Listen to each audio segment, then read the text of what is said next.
রাঙামাটি চট্টগ্রাম সড়কে CNG pickup সংঘর্ষে ৫ জন নিহতের ঘটনা ঘটেছে। সকাল 10:30টার সময় এই ঘটনা ঘটে। বেতবুনিয়া পুলিশ ফাঁড়ি থেকে দুর্ঘটনার সর্বশেষ তথ্য জানিয়েছেন ইমতিয়াজ কামাল ইমন। আজ সকালে রাঙামাটি চট্টগ্রাম মহাসড়কের বেতবুনিয়া এবং রাবার বাগানের মধ্যবর্তী যে চেয়ারম্যান পাড়া এলাকা রয়েছে, সেই চেয়ারম্যান পাড়া এলাকায় পিকআপ এবং সিএনজির মুখোমুখি সংঘর্ষে ৫ জন নিহত হওয়ার ঘটনা ঘটেছে।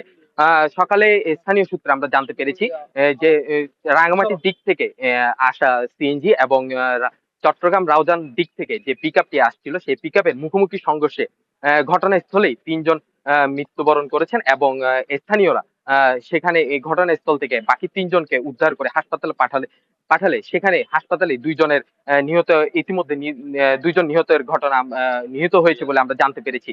কাউখালী থানার ভারপ্রাপ্ত কর্মকর্তা সাইফুল ইসলাম সোহাগের সাথে কথা বলেছি। তিনি আমাদেরকে যেটি জানিয়েছে, আজ সকাল 10:30টার দিকে চট্টগ্রাম রাঙামাটি সড়কের চেয়ারম্যান পাড়া এলাকা রয়েছে, সেই চেয়ারম্যান পাড়া এলাকায় সিএনজি এবং পিকআপ রয়েছে, সেই পিকআপের মুখোমুখি সংঘর্ষে ইতিমধ্যে ৫ জন নিহত হয়েছে। আরেকটি বিষয় জানিয়ে রাখতে চাই, এখনো পর্যন্ত নিহতদের পরিচয় আমরা এখনো হাতে পাইনি। পরবর্তী সংবাদে আমরা তাদের নিহতদের বিস্তারিত আমরা জানাতে পারবো। এই ছিল আমার কাছে এখান থেকে সর্বশেষ তথ্য।